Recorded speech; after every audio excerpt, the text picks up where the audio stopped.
আসসালামু আলাইকুম। সংবাদে আপনাদের সবাইকে স্বাগত জানাচ্ছি। আমি ফিরোজ তোহা। শুরুতেই সংবাদ শিরোনাম। বাংলাদেশের সর্বশেষ গুরুত্বপূর্ণ আপডেট সংবাদে আপনাকে স্বাগত। শুরুতেই সংবাদ শিরোনাম, পরে বিস্তারিত। প্রথমে জানাবো, সচিবালয় হাসিনার পক্ষে আমলা বিদ্রোহের আশঙ্কা। প্রশাসনের প্রাণকেন্দ্র সচিবালয় সহ সরকারি অনেক দপ্তর এবং সংস্থায় এখনও রাজত্ব করছে পতিত শেখ হাসিনা এবং আওয়ামী লীগের আস্থাভাজন সুবিধাভোগী কর্মকর্তারা। জুলাই গণ অভ্যুত্থানের পর শীর্ষ পদগুলোতে পরিবর্তন হয়েছে সামান্যই। এরপর জানাবো, শুধু স্বৈরশাসক নয়, হাসিনা ছিল মাদকের নেত্রী, বললেন অ্যানি। বিএনপির যুগ্ম মহাসচিব শহীদুদ্দিন চৌধুরী অ্যানি বলেছেন, শেখ হাসিনা আমাদের যুব সমাজকে ধ্বংস করে দিয়েছে। সে শুধু স্বৈরশাসক নয়, বরং ফ্যাসিবাদ না, মাদকের নেত্রী ছিল বলেও মন্তব্য করেছেন তিনি। সমাজকে ধ্বংসের নেত্রী ছিল হাসিনা।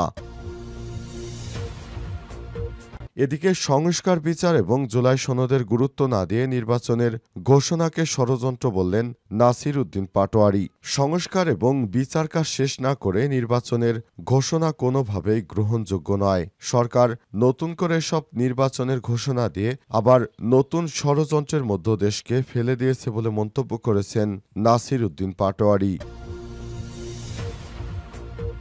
এদিকে ড্যাবের নির্বাচন, হারুন শাকিল পূর্ণ প্যানেলের নিরঙ্কুশ জয়। বিএনপির চিকিৎসক সংগঠন ডক্টরস অ্যাসোসিয়েশন অব বাংলাদেশ ড্যাব কাউন্সিলে হারুন শাকিল পূর্ণ প্যানেলের নিরঙ্কুশ বিজয় হয়েছে। ভোটারদের প্রত্যক্ষ ভোটে পেশাজীবী এই সংগঠনের নতুন নেতৃত্ব নির্বাচিত হলো। এবং সর্বশেষ জানাবো, ৬ বিমান ভূপাতিদের দাবি ভারতের প্রতিক্রিয়া জানালো পাকিস্তান। অপারেশন সিঁদুরের ৩ মাস পরে এসে ভারতীয় বিমান বাহিনীর প্রধান দাবি করেছেন, তারা অভিযানের সময় ৫টি যুদ্ধ বিমান সহ পাকিস্তানের ৬টি বিমান ভূপাতিত করেছে। এমন দাবির পরিপ্রেক্ষিতে প্রতিক্রিয়া জানিয়েছে পাকিস্তান। পাকিস্তানের প্রতিরক্ষা মন্ত্রী খাজা আসিফ ভারতীয় বিমান বাহিনীর প্রধানকে এই দাবি মিথ্যা ও হাস্যকর, অসত্য থেকে এই মন্তব্য দিয়েছে ভারত বলে মন্তব্য করেছেন। তিনি বলেন, যুদ্ধ শেষ হয়েছে ৩ মাস, এখন এই ধরনের অযাচিত দাবিকে তিনি প্রত্যাখ্যান করেছেন। প্রিয় দর্শক, এতক্ষণ শুনছিলেন সংবাদ শিরোনাম, এবারে বিস্তারিত। তবে তার আগে বন্ধুরা, অনুরোধ থাকবে সংবাদটিতে একটি লাইক দিন। এই চ্যানেলে আপনি নতুন হয়ে থাকলে আমাদের সংবাদটি দেখতে দেখতে চ্যানেলটি সাবস্ক্রাইব করে রাখুন। কমেন্ট করে বন্ধুরা আপনার মূল্যবান মতামত জানিয়ে দিন আপনি বিশ্বের কোন দেশ থেকে বা বাংলাদেশের কোন স্থান থেকে আমাদের সংবাদটি দেখছেন এবং শুনছেন। কমেন্ট করে জানিয়ে দিন আপনি বাংলাদেশের কোন জেলা থেকে বা কোন জায়গা থেকে এবং বিশ্বের কোন দেশ থেকে বা কোন জায়গা থেকে আমাদের সংবাদটি দেখছেন এবং শুনছেন। এবারে বিস্তারিত। সচিবালয় হাসিনার পক্ষে আমলা বিদ্রোহের আশঙ্কা। প্রশাসনের প্রাণকেন্দ্র সচিবালয় সরকারি অনেক দপ্তর এবং সংস্থায় এখনও রাজত্ব করছে পতিত শেখ হাসিনা এবং আওয়ামী লীগের আস্থাভাজন সুবিধাভোগী কর্মকর্তারা। জুলাই গণ অভ্যুত্থানের পর শীর্ষ পদগুলোতে পরিবর্তন হয়েছে সামান্যই। অনুসন্ধান থেকে জানা গেছে, বিভিন্ন মন্ত্রণালয় ও বিভাগে শেখ হাসিনার নিয়োগকৃত অধিকাংশ কর্মকর্তাই এখনও রয়ে গেছে। তারা জোটবদ্ধ এবং নিজেদের মধ্যে কিছুদিন পরপরই গোপনে বৈঠক করছেন, যেন তারা সুযোগের অপেক্ষায় রয়েছেন। অবস্থায় সচিবালয় শেখ হাসিনার পক্ষে সাহসায়ী আমলা বিদ্রোহ এবং নির্বাচন বানচালের আশঙ্কা করছেন অনেকেই। ১৯৯৬ সালে খালেদা জিয়ার বিএনপি সরকারের বিরুদ্ধে মঈনুদ্দিন খান আলমগীরের নেতৃত্বে আওয়ামী লীগ অনুসারী আমলারা জনতার মঞ্চ নাম দিয়ে আন্দোলন শুরু করে এবং এক পর্যায়ে সচিবালয়ে আমলা বিদ্রোহ শুরু হয়। তারই পুনরাবৃত্তির আলামত দেখা যাচ্ছে পতিত সরকারের সুবিধাভোগীদের মধ্যে। খোঁজ নিয়ে জানা গেছে, সিভিল প্রশাসনে গুরুত্বপূর্ণ পদে বর্তমানে এমন ৪৬ জন সচিব এবং অতিরিক্ত সচিব রয়েছেন যারা ফ্যাসিস্ট হাসিনা সরকারের কট্টর সমর্থক। এদের কেউ কেউ আমি পরিবারের সন্তান, জামাতা কিংবা আত্মীয় স্বজন। একই সঙ্গে এরা দুর্নীতিগ্রস্ত এবং পতিত আওয়ামী লীগ সরকারের সুবিধাভোগী। অনুসন্ধান থেকে জানা গেছে, ফ্যাসিস্ট সরকারের সমর্থন এবং চরম সুবিধাভোগী এমন ৩১ জন সচিব আছেন যারা ওএসডি হিসেবে চাকরিতে বহাল আছেন। দুর্নীতিগ্রস্ত এসব সচিব বিপুল পরিমাণ অর্থবিত্তের মালিক এবং এর অর্থের বিনিময়ে বিভিন্ন দায়িত্ব ফিরে আসার চেষ্টা তদবির চালিয়ে যাচ্ছেন তারা। এদের অনেকেই ছাত্রজীবনে ছাত্রলীগ করতেন বলেও জানা গেছে। শুধু স্বৈরশাসক নয়, হাসিনা ছিল মাদকের নেত্রী, বললেন অ্যানি।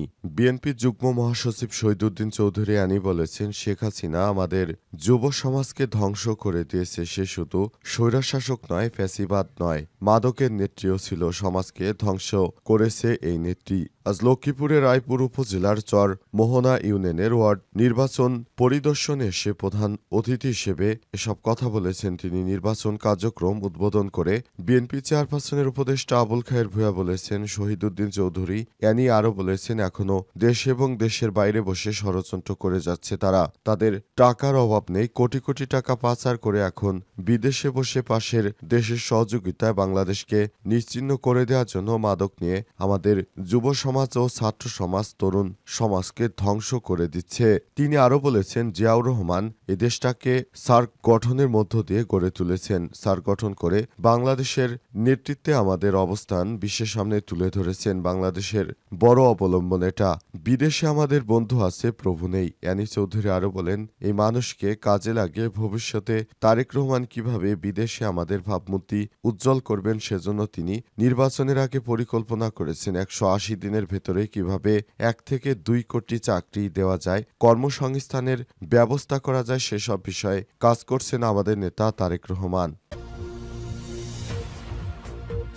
সংস্কার বিচার এবং জুলাই সনদের গুরুত্ব না দিয়ে নির্বাচন ঘোষণাকে ষড়যন্ত্র বললেন নাসিরুদ্দিন পাটোয়ারি। সংস্কার বিচার এবং জুলাই সনদের গুরুত্ব না দিয়ে সরকার বাংলাদেশকে নতুন গভীর ষড়যন্ত্রের খাতে নিচ্ছেন বলে মন্তব্য করেছেন জাতীয় নাগরিক পার্টি এনসিপির মুখ্য সমন্বয়ক নাসিরুদ্দিন পাটোয়ারি। ত্রয়োদশ জাতীয় সংসদ নির্বাচনের সময় ঘোষণার প্রতিক্রিয়ায় এমন মন্তব্য করেছেন তিনি। নাসিরুদ্দিন পাটোয়ারি বলেন, সংস্কার এবং বিচার ছাড়াই নির্বাচনের পথে হাঁটছে গণ অভ্যুত্থান। জনগণ করছে দেশে দেশে শেখ হাসিনা ফ্যাসিস্ট শাসনতান্ত্রিক কাঠামো পরিবর্তনের জন্য তারা ফ্যাসিস্ট সরকার মানুষকে খুন করেছে। তাদের বিচারে দেশে একটি আমূল সংস্কারের মধ্য দিয়ে মানুষ যাতে শান্তি পেতে পারে, একটি সমৃদ্ধ দেশ হয়, সেটার জন্য মানুষ জীবন দিয়েছিল।